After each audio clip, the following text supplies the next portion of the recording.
Hello everyone, my name is Mike and I am the co-founder of the Wanda Pratnicka Center. In today's episode, I am going to give you a very powerful sentence, and that sentence is that awareness is the most powerful medicine and that the ignorance is the real disease. What if many mental conditions have a spiritual dimension that we completely overlook? What if the single most powerful factor in recovery of every disease is simply accepting what is happening to you and understanding what the cause is? And then you also need to decide to change in order to change your beliefs, in order to heal from where you are at. A healthy person is a captain steering their own ship. You can take the metaphor and think of your body as a ship that is on the ocean. When you are completely healthy, you are standing at the steering wheel of that ship. You navigate through difficult weather conditions that are the challenges that you face in life. Most importantly, you keep unwanted passengers off your deck and you always know your course. And, very important, you steer with confidence because you know that there is someone watching over you. You can now imagine a situation where you as the captain are just stepping away from your role. And then it is very easy for passengers, strangers, to just climb on the ship and start steering your ship. They fight who should be the captain. They are steering your boat however they desire. They turn your ship in different directions, and each of them is pulling your ship in different directions. Oftentimes, you as the captain, you are still on that ship, but the passengers are not letting you to steer your own ship. In extreme cases, they would even throw you overboard. They would not care what your well-being will be after that. And in my language, it is as if you were thrown out of your own physical body. The more spirits are claiming to be the captain of your ship, the weaker your position. And sometimes there are very many spirits with a person. And the Bible has a name for it. The Bible calls it the legion, as if you had a legion of spirits in your own emotional body. And here it is not about the number of the spirits. It is only about your decision to withstand the spirits, to deny them, to not accept them, to not listen to them. We all have different strengths of personality. Sometimes a strong person has 100 spirits within him and he is still on the steering wheel. And sometimes there is only one passenger, only one spirit, and the person is just giving up.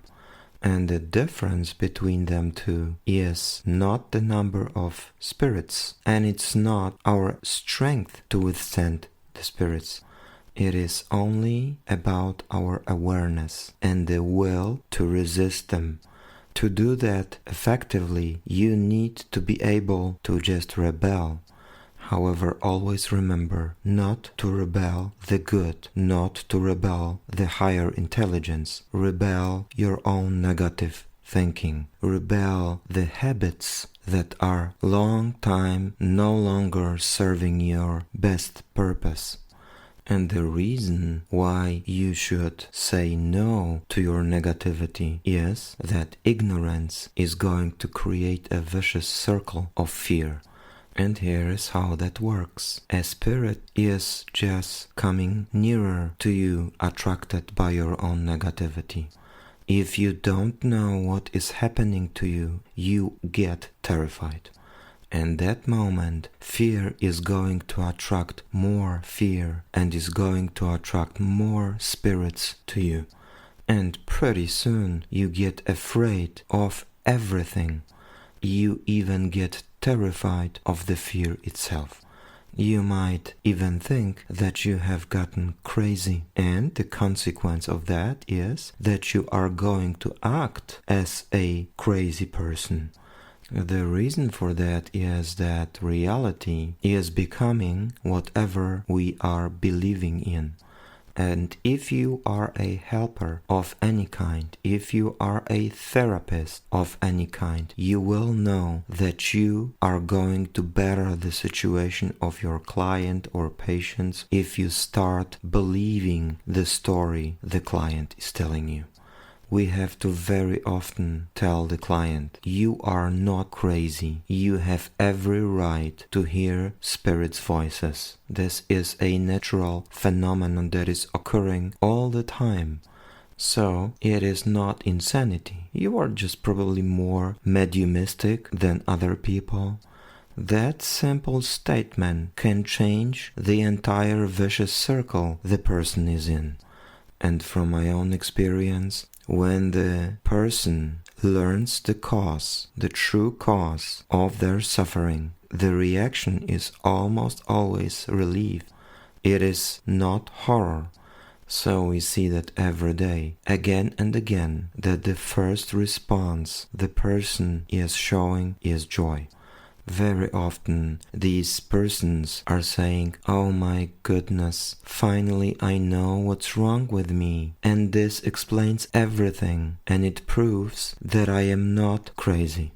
The fear of becoming crazy, become insane, is a huge, huge fear that is just a horrible experience on its own. Also, they are often shouting out, now I know what the reason is, now I know the way out. The recovery from that illness, from that suffering, can take a long time, it can take a short time. It is depending on your understanding, on your ability to see things, on your consciousness, on your spiritual development. It depends on many, many things. But the most important aspect of the whole thing is that everyone understands that there is a solution from that the situation is not hopeless, that they really can recover. None of the possessed people is mentally ill. They are just becoming disturbed by the energies that are just climbing the ship. And that is a very, very important distinction, because there are so many people walking around with spirits who function perfectly well. Through the entire possession, they are never leaving the steering wheel from their hands, and that even when the spirits are fighting hard. So the possession isn't any kind of illness, but surrendering to the spirits is. And here a very important issue. Childhood patterns, childhood habits are playing a huge role in this. And here a very bitter truth.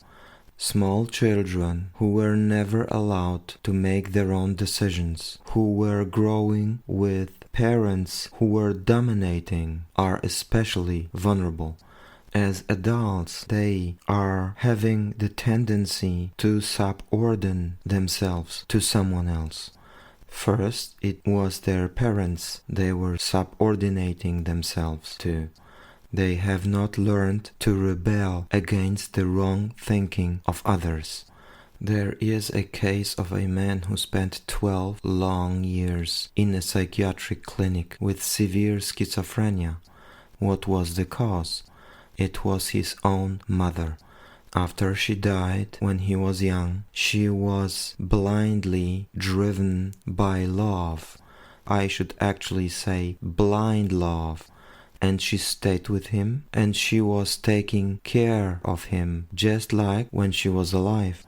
And that has destroyed him. And when he learned the truth, he has started to feel more and more will not to submit himself to his mom as he did during lifetime. He was rebelling against his old beliefs, his old habits, and against the possessive love of his mother. And finally, he won. there is another very important aspect of that all, and that is the will to be sick. And I will explain here why some people choose illness instead of health. And the first issue that I need to bring up is that you only can help someone who is willing to be healthy. Many sick people are just giving the responsibility for their own lives to others. Many are using illness to get things that they cannot ask for directly, or they are ashamed to ask for it directly, and that is love, for example, or attention or sympathy. And there are many people who feel unloved, and they would stick to illness because they believe that this is the only way to receive the care and to receive the compassion. There are people who unconsciously, and I repeat that word again, unconsciously manipulate their surroundings through illness. They are just saying unconsciously out, if you don't give me what I want, I'll get sicker and you will feel guilty. And they sometimes definitely cannot recognize that they are just fulfilling the plan of a manipulating spirit that is just attaching to them, playing their own game. Every manipulator, conscious or unconscious, eventually meets another manipulator. And these are not conscious strategies. They are deeply hidden tendencies, habits, wrong beliefs. This is a difficult subject, and therefore I will stop here. I will explain more about these things next podcast, and until that time, I wish you to stay well, and I say bye-bye.